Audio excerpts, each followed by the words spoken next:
안녕하세요. 리서치 에이전트 맥입니다. 오늘은 AI와 친환경 에너지, 이 두 거대한 흐름의 한가운데 서 있는 기업이죠. 비나텍에 대해서 한번 자세히 뜯어보려고 합니다. 도대체 왜 이렇게 시장에서 뜨거운 건지 그 이유를 지금부터 하나씩 파헤쳐보죠. 자, 그럼 바로 본론으로 들어가 볼까요? 왜 지금 시장은 비나텍에 이렇게 열광하는 걸까요?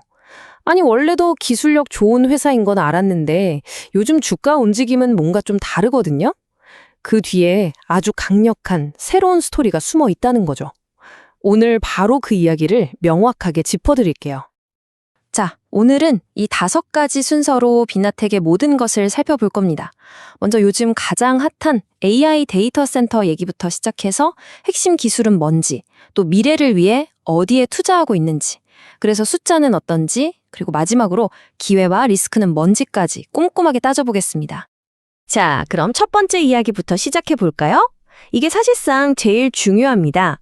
바로 AI 데이터 센터 시장에 본격적으로 뛰어들었다는 건데요. 이게 바로 최근 비나텍을 다시 보게 만든 그야말로 게임 체인저라고 할 수 있습니다.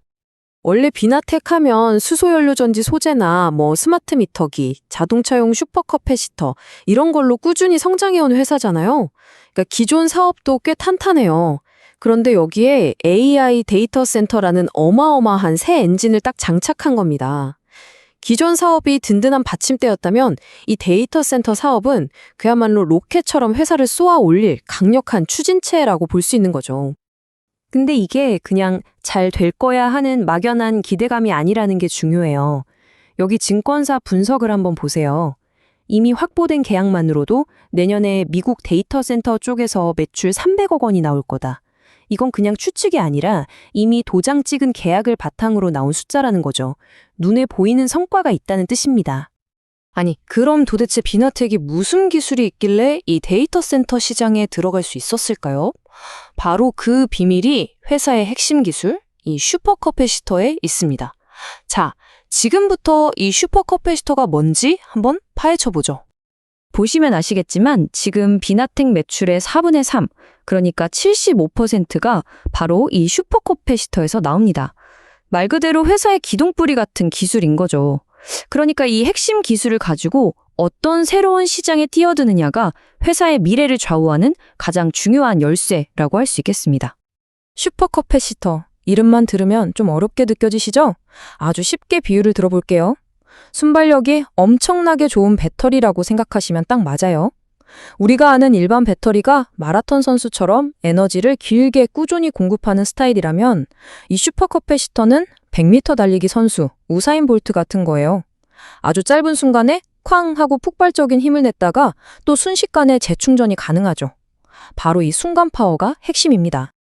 자, 그럼 이게 데이터 센터에서 어떻게 쓰이는지 볼까요? 이게 진짜 핵심이에요. AI 데이터 센터는요, 정말 눈 깜빡할 사이 0.1초의 정전도 절대 용납이 안 됩니다. 상상해보세요. 전기가 딱 나갔어요. 그럼 비상 발전기가 돌아가야 하는데 그게 켜지는데 몇 초가 걸리거든요. 바로 그 죽음의 몇 초, 그 시간을 비나텍의 슈퍼커패시터가 완벽하게 막아주는 겁니다.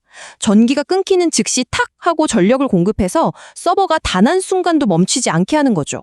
수천억, 수조 원의 가치가 있는 데이터를 지켜내는 그야말로 최후의 보루, 파수꾼 역할을 하는 겁니다. 자, 지금까지는 지금 당장 돈을 벌어다 줄 AI 데이터 센터 얘기를 했잖아요.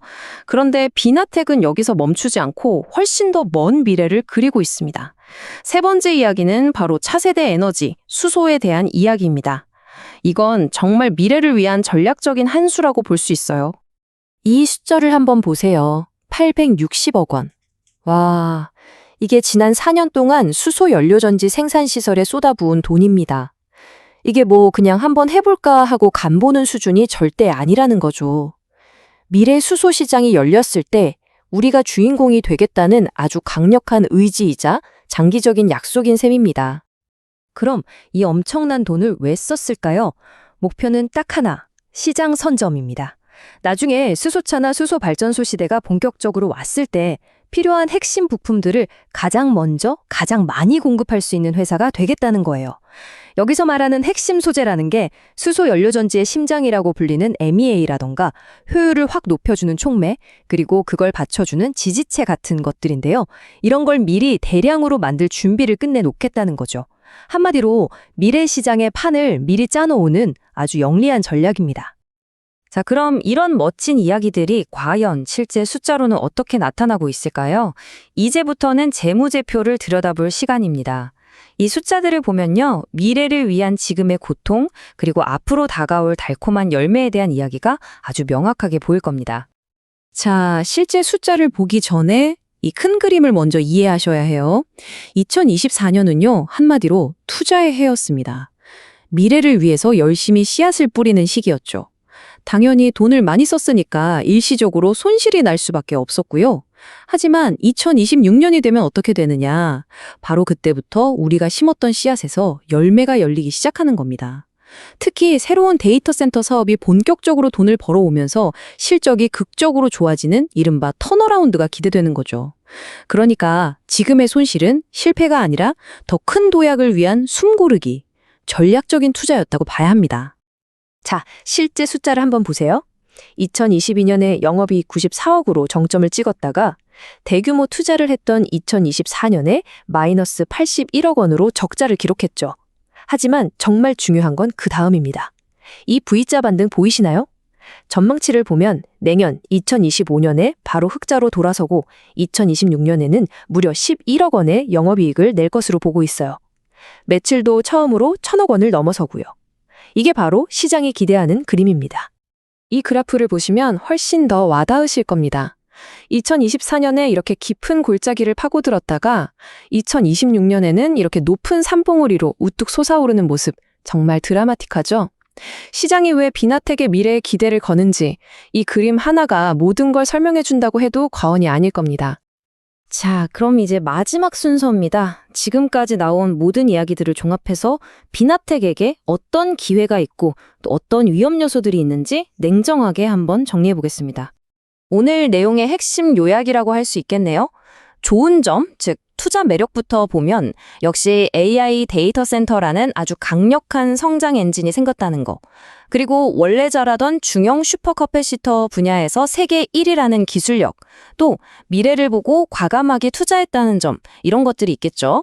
반면에 우리가 조심해야 할 리스크도 분명히 있습니다. 이런 좋은 기대감들이 이미 주가에 많이 반영돼서 좀 비싸다는 느낌이 들 수 있다는 점, 그리고 기존 사업은 여전히 자동차나 풍력 발전 같은 다른 산업의 경기를 탄다는 점, 이런 부분들은 계속해서 체크해 봐야 합니다. 결국 질문은 하나로 귀결됩니다. 이 거대한 AI의 시대에 비나텍이 미래를 걸고 던진 이 대규모 투자는 과연 성공할 수 있을까요? 이 데이터 센터라는 새로운 날개가 정말 비나텍을 한 단계 더 높은 곳으로 날아오르게 할 수 있을지 우리 모두가 계속 지켜봐야 할 것 같습니다. 자, 오늘 제가 준비한 분석은 여기까지입니다. 다시 한번 말씀드리지만 오늘 내용은 어디까지나 정보 제공을 위한 것이고요. 특정 종목을 사거나 팔라고 추천하는 게 절대 아닙니다. 모든 투자의 최종적인 판단과 책임은 투자자 여러분 본인에게 있다는 점 꼭 기억해 주시기 바랍니다.